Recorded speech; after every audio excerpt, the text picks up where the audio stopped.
My name is Derrick Broze. For the last decade, I've worked as an investigative journalist, hosting a radio show, writing books, and producing numerous documentaries about the realities of child trafficking, the dangers of technology, and indigenous struggles. Now, I aim to uncover whether there exists a network which ties these issues together. Many researchers posit the existence of an international cartel which covertly manipulates world events for their own benefit. Are these claims simply fantasy and paranoid delusion, or is there truly an agenda to subvert humanity to the demands of the pyramid of power?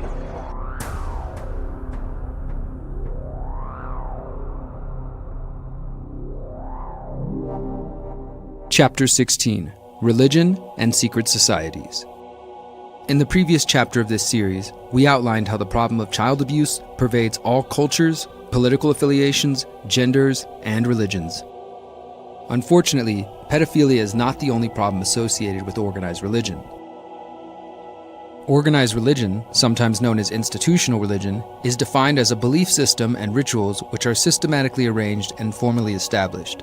Organized religions have an official doctrine outlining these beliefs and rituals, as well as a hierarchical or bureaucratic leadership structure, and a codification of proper and improper behavior.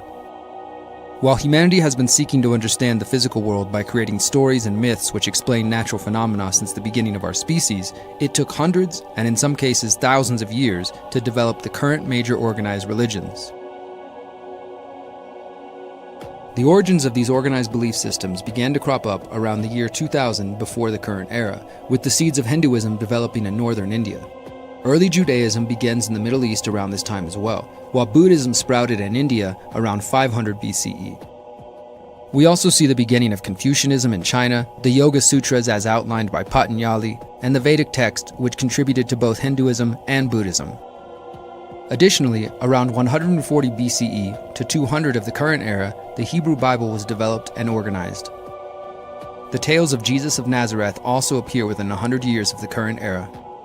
As man attempted to explain the world with belief in gods and supernatural phenomenon, these various belief systems evolved into organized religious institutions, all of which have claimed a monopoly on the path towards God, enlightenment, or a peaceful afterlife. Inevitably, these institutions clashed as they pursued dominance over competing beliefs and interpretations of the world beyond the five senses. Over the last 2,000 years, these ideologies have been used as a method of dividing the populace and justifying war, violence, and the murder of heretics and non-believers. The Jews of the pre-Christian era, sometimes known as Second Temple Judaism, were already struggling to maintain their beliefs in the face of Hellenistic rule by the Greeks. Alexander the Great conquered the land of Israel by 331 BCE, and Jews often faced mistreatment. The Jewish opposition to Hellenistic influence on their religious and cultural practices led to the Maccabean Revolt from 167 to 160 BCE. The tensions between the Jews and their conquerors continued during the Roman Empire, resulting in several Jewish-Roman wars between the years 66 and 135 CE, leading to the destruction of Jerusalem and the Second Temple. Over time, the Jews themselves divided into numerous sects, including Pharisees, Essenes, Zealots, and early followers of Jesus of Nazareth. Battles between Jewish sects, Christians, and the Roman Empire began almost immediately after Jesus is claimed to have existed. The Roman Empire's religion was centered around the pantheon of Roman gods and goddesses, as well as various rituals, prayers, and sacrifices to the gods. The emperors of the time viewed the rise of the Christian cult as a threat to their dominance and power, and began a period of persecution of Christian missionaries and believers. The Jewish leadership came to view Christians as a threat to their beliefs, while Christians often blamed Jews for the crucifixion of Jesus. Over time, as Christianity spread throughout the world, Christians would persecute each other, often based on minor differences in interpretation of the life, teachings, and divinity of Jesus. The Roman Empire persecuted Christians beginning with the reign of Nero and continuing throughout the empire. Valerian reportedly ordered the Senate to command Christian clergy to perform sacrifices to the Roman gods or face exile. Christian leaders would also be executed or lose their titles and property if they failed to worship Roman gods. As the Christian cult evolved into a mass religious movement, the Roman Empire was forced to contend with its rising popularity. Roman Emperor Galerius issued the Edict of Toleration, which ended years of persecution of Christians and began their recognition by the empire. This acceptance would expand 2 years later with the so-called Edict of Milan by Constantine I, the first Roman ruler to convert to Christianity. This trend continued for decades to come, culminating with Christianity becoming the official state religion of the Roman Empire in the year 380 under Theodosius I. Ironically, Theodosius would immediately begin suppressing and persecuting those who practiced the polytheistic worship of the Roman gods. Theodosius continued Constantine's ban on animal sacrifices, and in the year 389, he began issuing decrees which implemented a ban on the celebration of non-Christian holidays and visits to temples for non-Christian gods. Despite the majority of the Roman Empire still practicing worship of Roman gods, the persecution of these beliefs and the promotion of Christianity as the only accepted religion of the Roman Empire continued after Theodosius' death with the reign of his sons. Those who held on to their Roman spiritual traditions or practiced other forms of indigenous spirituality were often labeled pagan. The practitioners of these varied belief systems did not call themselves pagan. The term literally means rural, rustic, civilian, or someone who comes from the countryside. Thus, pagan can be seen as a derogatory term applied by Jews, Christians, and Muslims to those who practice beliefs outside of the Abrahamic religions of Judaism, Christianity, and Islam. The wars between religious factions would continue for the next 1500 years with the rise of Islam and the teachings of Muhammad. In the 7th century, Muslims began invading various nations in North Africa, the Middle East, and parts of Europe as they sought to spread the gospel of Muhammad and Islam. The Ottoman Empire was infamous for carrying out a number of genocides against Christians, Jews, and believers of other religious traditions. Christians and other religious minorities were discriminated against and persecuted in financial matters, prevented from owning certain weapons, holding certain professions, and obligated to pay taxes. Muslim rule would expand across the Middle East, North Africa, and the Iberian Peninsula in modern-day Spain and Portugal during the Rashidun Caliphate, the Umayyad Caliphate, and the Abbasid Caliphate. The fourth and final caliphate was the Ottoman Caliphate, established by the rulers of the Ottoman Empire, who claimed caliphal authority from 1517 until the Ottoman Caliphate was formally abolished in 1924. This period saw numerous battles and wars waged between the Islamic caliphates and European Christian kingdoms. These included the Crusades, where the Catholic Church sought to recover the Holy Land from Muslim rule, the Baltic Crusades against the non-Christian people surrounding the Baltic Sea, the Crusades against Christians based on the schisms within the Church from 1200 to the late 1500s, and the Reconquista, which officially ended Muslim rule of the Iberian Peninsula in 1492 with the Granada War. These religious wars continued to be waged across Europe and the Middle East during the 16th, 17th, and 18th centuries. The death toll from these wars ranges from 7 million on the low end to more than 10 million people on the high end.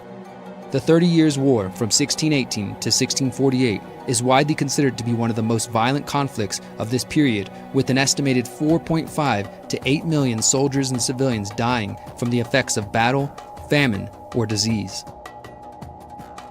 The use of religion as a justification for war and death has continued in the 20th and 21st centuries. For example, in the late stages of the Ottoman Empire, the ruling classes implemented a program of forced migration and exile focused on the Greeks and the Aegean region. The expulsions continued throughout World War I and lasted until 1922, resulting in the deaths of an estimated 289,000 to 750,000 people. The Ottoman Empire's Greek genocide also included forced death marches through the Syrian desert, executions, and the destruction of Eastern Orthodox cultural, historical, and religious monuments. Additionally, while the violent conflict between the Palestinians and the Israeli government has waged since the very beginning of the creation of the Israeli state after World War II, the world has witnessed an increase in awareness and disgust for the violence since October 7, 2023. On that day, Hamas radicals carried out a terrorist attack on the Israeli population, resulting in the deaths of over 1,000 people, including Israeli citizens and foreign nationals. In the months following the Hamas attack, the Israeli government has carried out endless bombings on the Palestinian population, much of it being heavily documented by independent journalists using social media to broadcast the harsh reality to the modern world. Current estimates of Palestinian deaths since October 2023 range from 30,000 to over 100,000. The Abrahamic religions are not the only organized religions which are responsible for violence. Even Buddhists have participated in violence against people with differing beliefs. In Sri Lanka, Myanmar, and Bangladesh, Buddhist nationalist movements have formed in recent years in response to differences between the majority Buddhist populations and the minority Muslim and Christian populations. Numerous reports during the 2010s and 2020s document how some Buddhist nationalists have become convinced they are under an existential threat from Muslims. Some extremist Buddhist monks have given up on pacifism and now attempt to justify the use of force against the ethnic minority Muslims in Myanmar. To be certain, some of the Muslim sects also promote hostility towards the Buddhists, and these conflicts have erupted into violent incidents. In Bangladesh, villagers who converted from Buddhism to Christianity nearly 2 decades ago were attacked by Buddhist extremists after they refused to reconvert to Buddhism. Their Christian church was demolished and crosses were broken in retribution for their beliefs. In all of these conflicts, from the current ongoing battles waged by religious fanatics to the wars fought thousands of years ago, religion is a central component of the misguided justification for continued violence, theft, rape, and murder. Time and time again, throughout humanity's history, we have seen wars and violence enacted in the name of defending a god or banishing those who refuse to comply with the edicts of the popular religious ideologies. Especially in the post-9/11 world, we see examples of politicians, military officials, and extremists who believe they are fighting a holy war in some misguided attempt to bring about the prophecies of the Bible. This crusade, this war on terrorism, we have declared jihad against the U.S. May God protect all those who work for peace. Верите, что в 25 году конфликт будет закончен, естественно, нашей победой? Я в Бога верю, а Бог с нами. You must remember what Amalek has done to you, says our Holy Bible. Our hero troops, they have one supreme main goal: to completely defeat the murderous enemy. Researcher Adam Green has been studying the Abrahamic religions on his podcast No More News for over a decade. Green says these religions are nothing more than methods of controlling and manipulating the masses. The role of religion, or how I see religion being used, is theological, psychological control. It's the original mind control. The number one religion, two top religions in the world, Christianity and Islam, are over 4 billion believers, and both of those emerged from Torah, Messianic, apocalyptic Judaism. Half the world now worships the God of Israel, the God of the Torah, the God of Zion, through the prophesied Messiah, Moshiach, that was intended all along to have all of the nations worship in the end times, and to conquer all the pagan idol worship and have all of the world, all flesh, every knee will bow to the prophesied Messiah and the God of Israel. The role of it is used in, like, Plato's noble lie, basically what I believe the Torah and Christianity by extension were built upon. The noble lie that to control the masses, you need a founding mythology to keep everybody in line and keep them hypnotized under a Judeo paradigm of prophecies and end times and messiahs to rule the whole world.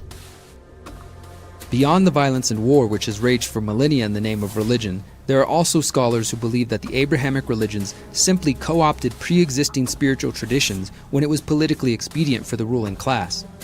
For example, we know that the narrative of Jesus Christ has many parallels in Middle Eastern myths about gods dying and rising. The cults surrounding Baal, Osiris, and Adonis are all examples which survived through the Hellenistic and Roman periods and likely influenced early Christianity. As the Christian cult grew into a formidable movement and the Roman Empire chose to embrace Christianity, they rebranded many of the indigenous festivals and celebrations as Christian holidays. Eventually became the Gentile world. They syncretized with a lot of the pre-existing pagan myths of a passion, of a dying and rising deity. You know, there's Dionysus, Mithra, Osiris, Romulus in Rome also. Different motifs that they incorporated and put the overlay of the Hebrew prophecies and Messianic, Davidic Messiah. They syncretized to target the pagan world so they would more easily adopt Jesus, the King of the Jews, as their God. The whole intention of the Messiah was to conquer Rome and all of the nations, and that's exactly what Jesus did. And you can find scriptures outlining this explicitly all over the Torah and even in the New Testament. Like Paul says in Romans 15:12 that Jesus will, quote, reign or rule over the Gentiles. It's the whole purpose of the Messiah. All of the nations, all of the Gentiles, all of the Goyim, every knee bowing to the God of Israel. And that's the ultimate objective of the nation of priests, who are to be the light into the nations and have all of the world worship their God. 800 years ago, one of the top sages in all of Judaism says Christianity and Islam helped prepare the world for the Messianic age by believing in the laws of Moses, the God of Israel, and a Messianic figure and Messianic prophecies. Occult researcher Mark Passio believes one of the goals of religious leaders is to distract from fundamental truths which have been hidden from humanity, namely what he calls natural law. That's what Luciferians ultimately know, and that is what, in my understanding, separates them and makes them distinct from Satanists and other dark occultists. Religious people who have been indoctrinated into any form of religious thought, have to first understand that in and of itself is a dark occult agenda. And that's one of the most bitter and horrific pills for anybody to have to swallow. Now, that is not to say that all religions do not contain a seed of spiritual truth that they are based upon and built upon foundationally. The problem is that they diverge from that core essence of spiritual truth in almost every way over time, and they become dogmatic and rigid belief systems that people get locked into from a mental, dialectical perspective. And what that serves to do, and why the dark occultists favor getting people to mentally buy into religious belief systems, is that deflects them away from the real truth about natural law. The difference between the 7 deadly sins and the true transgressions against natural law from a purely natural perspective. The 7 deadly sins are pride, from the Christian tradition, are pride, gluttony, sloth, lust, anger, jealousy, and greed, all of which are vices, not actual behaviors that initiate harm against another sentient being directly.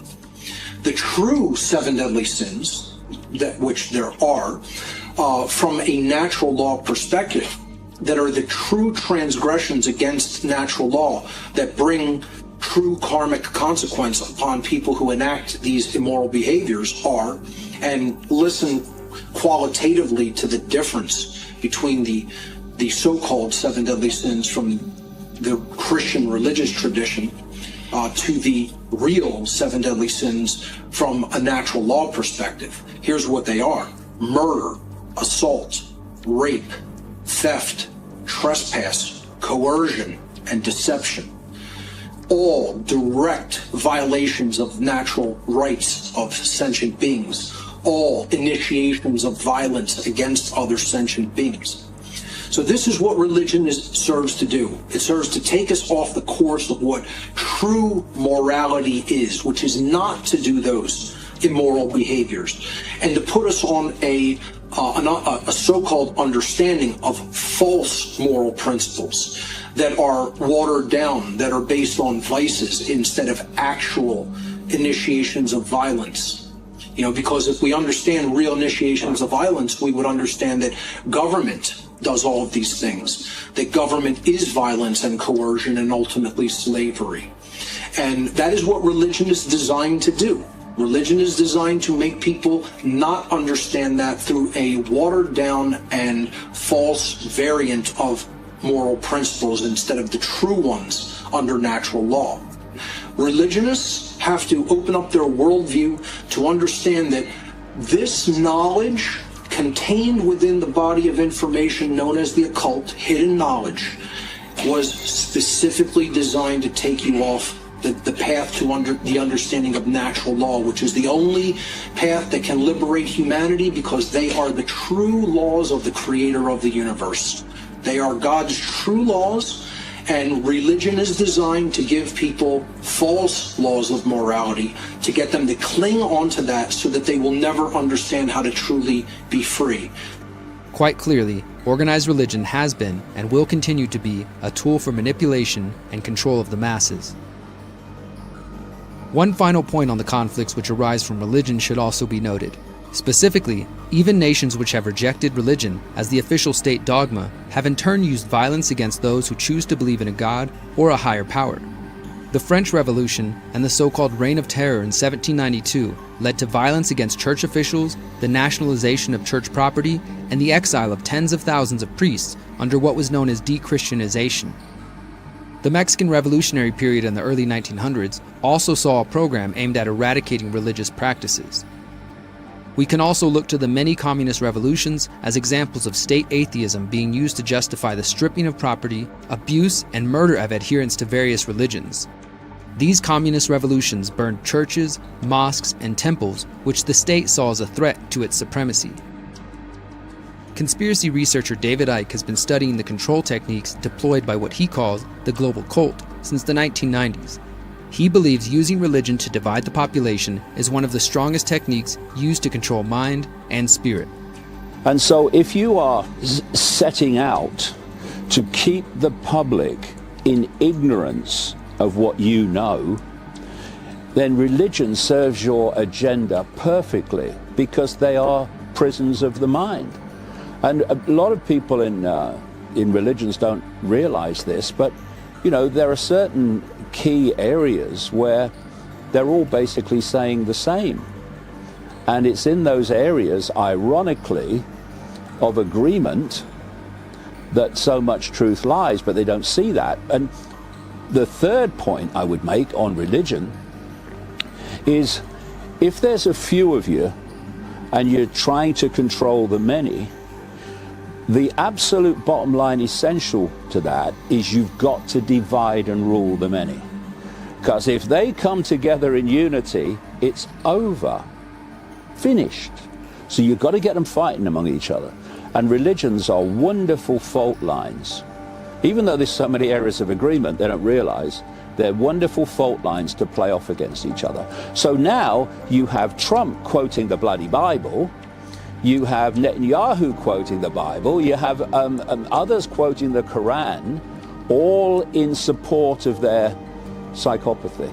And that's a perfect vehicle for divide and rule and squeezing the perceptions of possibility of the population. And that's why religion's been created. Perhaps the most vile aspect of organized religion relates to the tendency for politicians and influential public figures to proclaim their belief in the popular religion of their home country while privately living a life in complete opposition to the stated principles and values of said religion.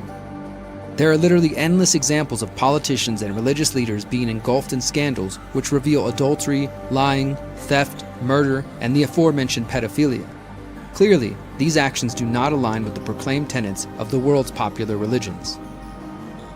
Even more disturbing is the fact that many adherents to organized religions also privately practice rituals as part of their membership in a wide range of secret societies. The secret society subversion.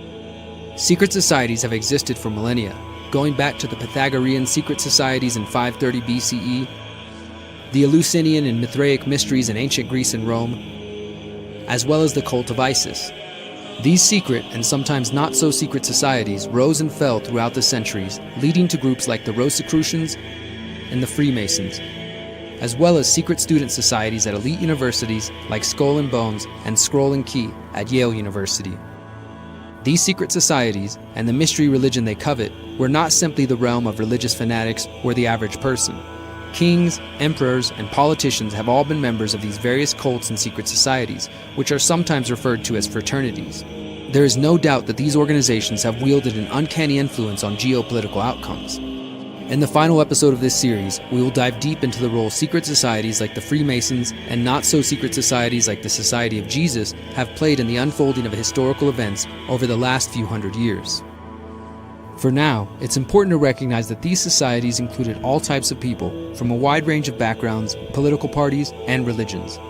For centuries, critics have debated whether members of these secret societies have a greater allegiance to their private clubs and fellow members than they do their own religion, nation, or family. You both were members of Skull and Bones, a secret society at Yale. What does that tell us? Not much, because it's a secret. It's so secret we can't talk about it. What does that mean for America? The conspiracy theorists are going to go on. Sure they are. The role of secret societies is fundamental.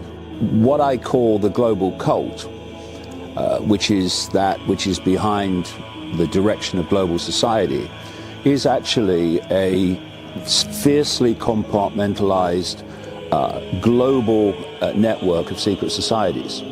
And if you look at whether it's the Freemasons or any of these secret groups, they're compartmentalized in levels of degree. So the lower you go, the less they know about what the people at the top know. So where these inner core elites of these secret societies meet, that becomes like the inner core of the global cult. And there's two worlds in one world. There's the world of the cult, the secret societies, and they pass on at the inner core, not Bill and Joe down the lodge, the inner core, highly advanced information compared with what they allow the public to know. And this information is, yes, of course, about where the world's being taken, but it's also about the nature of reality itself. Because if you can keep the nature of the very reality that we're experiencing from your target population, you're already in an immense position of power over their perception of what the hell's going on. So that's the one world where this information is passed over through the inner core of the secret society network. There's perhaps no greater example of politicians and influential people living one life in the public sphere and acting out a completely different fantasy in private than the group known as the Bohemian Club. The Bohemian Club and the cremation of care. The Bohemian Club was originally founded in 1872. The club owns the infamous Bohemian Grove, a restricted 2,700-acre campground in Monte Rio, California, which every July becomes the home for hundreds of America's influential politicians and industrialists for a 2-week encampment.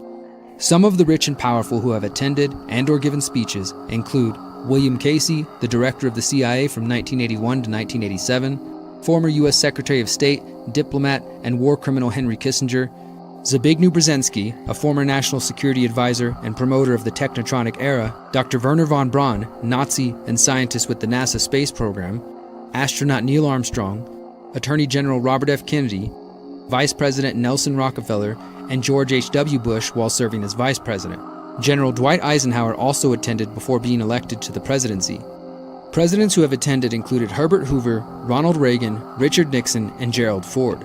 Ronald Reagan and Nixon met at the Grove to discuss plans for Nixon to go after the Republican nomination unchallenged. It has long been rumored that the seeds for the creation of the atomic bomb were planted at the Bohemian Grove in a September 1942 planning meeting for the Manhattan Project. Ernest Orlando Lawrence was an American nuclear physicist and a winner of the Nobel Prize in Physics in 1939 for his invention of the cyclotron. Lawrence worked on uranium isotope separation for the Manhattan Project. According to the book, An American Genius, The Life of Ernest Orlando Lawrence, Lawrence had many trips to the Grove where he connected with the men who would eventually fund his research. Lawrence's membership in the Bohemian Club was sponsored by his university president in 1932. As a member of the club, he met William Henry Crocker, Edwin Pauley, and John Francis Nayland, the man who helped him obtain money for his energetic nuclear particle investigations. Lawrence also shared a meal with General Eisenhower and former President Hoover at the Grove. Even in the 2020s, we continue to see powerful people in American politics attending the Bohemian Grove meetings. In April 2023, ProPublica detailed Supreme Court Justice Clarence Thomas's relationship with billionaire businessman Harlan Crow. The report notes that Thomas has attended the Bohemian Grove with Crow. The most infamous and worrisome aspect of the Bohemian Grove is a ritual known as the cremation of care. This ritual involves Grove members dressing up in red hoods, marching and chanting in front of a 30-foot hollow owl statue at the head of the Grove Lake. The club says the owl is their mascot and symbolizes wisdom. The ceremony, which has been taking place since 1888, is presented on the first night of the annual encampment and is said to give Grove members an opportunity to banish their worldly cares. This cremation of care involves incinerating an effigy of dull care in front of the owl. Starting in the 1980s, the grove would be infiltrated by journalists and activists. In 1981, Rick Clower's Mother Jones article, Inside the Secret Life of the Power Elite, detailed the elite gathering and reported on the owl and the opening ritual. In July 1981, ABC News released a 5-minute special report about the grove. However, the owl was only briefly shown and the cremation of care ritual mentioned in passing. In 1989, Philip Weiss wrote an article for Spy magazine detailing how he spent 7 days in the camp posing as a guest. In his article, Inside the Bohemian Grove, he writes that he saw Bohemian Grove literature which claimed grove rituals are derived from Druidic traditions. However, it wasn't until the year 2000 that the world was able to see the cremation of care ritual with their own eyes. That year, independent journalist and provocateur Alex Jones released his documentary, Dark Secrets Inside the Bohemian Grove. Jones and his cameraman snuck into the grove and recorded the opening ceremony. Jones would later describe the ritual as satanic. While Jones's video provided evidence of politicians participating in a secret ritual, his video was grainy and indecipherable at some points. However, in December 2023, an anonymous train-hopping YouTuber known as Dancer infiltrated the Bohemian Grove by sneaking in via a small boat overnight. He infiltrated the grove a second time in May 2024 and recorded the most clear evidence of the cremation of care ritual to date. Are these politicians and influential members of high society practicing a neo-Druidic ritual designed to help them shed their concerns for the world? In Druid traditions, the owls are seen as part of an initiation. The cremation of care could be an initiation ritual for members of the ruling class who are beginning their journey into the world of secret societies and secret rituals. This is but one example of the actions of powerful people meeting in secret to enact rituals which conflict with their public persona. While I do not profess to know for certain whether God or gods exist, there is no doubt that institutional religions have been used to sway the masses to support actions which are diametrically opposed to the claimed intentions of the world's religions. For thousands of years, tyrants and psychopaths have used claims of divine right or direct communication with God to justify their plunder, lies, and war crimes. It is my belief that organized religions are themselves the biggest impediment to developing an individual connection with the divine, the world beyond the five senses, and a respect for all of creation.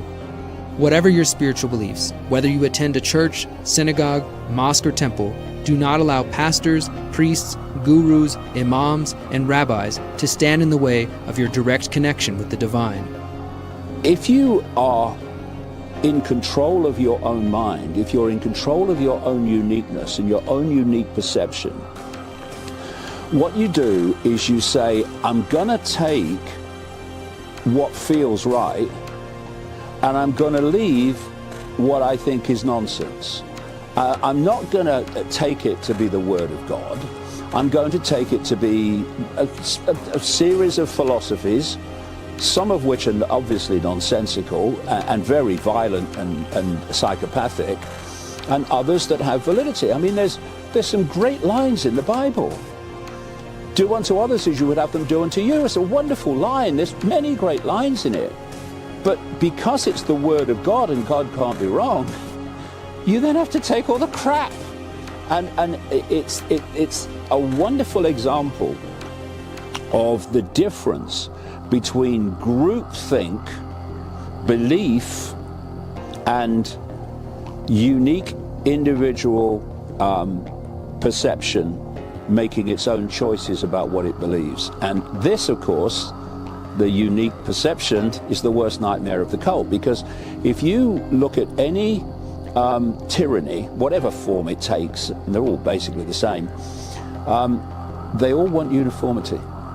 They want uniformity of belief, they want uniformity of structure, even uniformity, look at the Soviet Union, uniformity of buildings.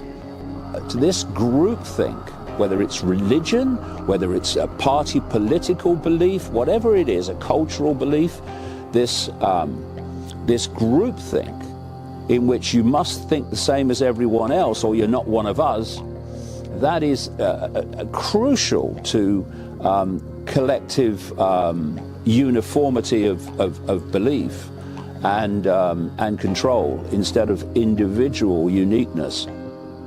Do not allow those who claim to have a monopoly on a relationship with God to mislead you or twist Scripture to support actions which you know are immoral and ungodly. We must guard against the forces of evil which attempt to justify their horrific actions while they hide their true intentions and beliefs. We must question everything, including religion and secret societies.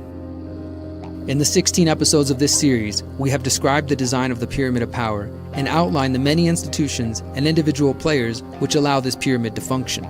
In the final episode of this series, we will further explore the role of secret societies and the belief systems which guide these organizations as we finally answer the question, who or what does this Pyramid of Power serve? To dive further into the rabbit hole of religion and secret societies, I recommend the following books: Celsus in His Own Words, a translation of the True Teaching, and Secret Societies by Michael Howard.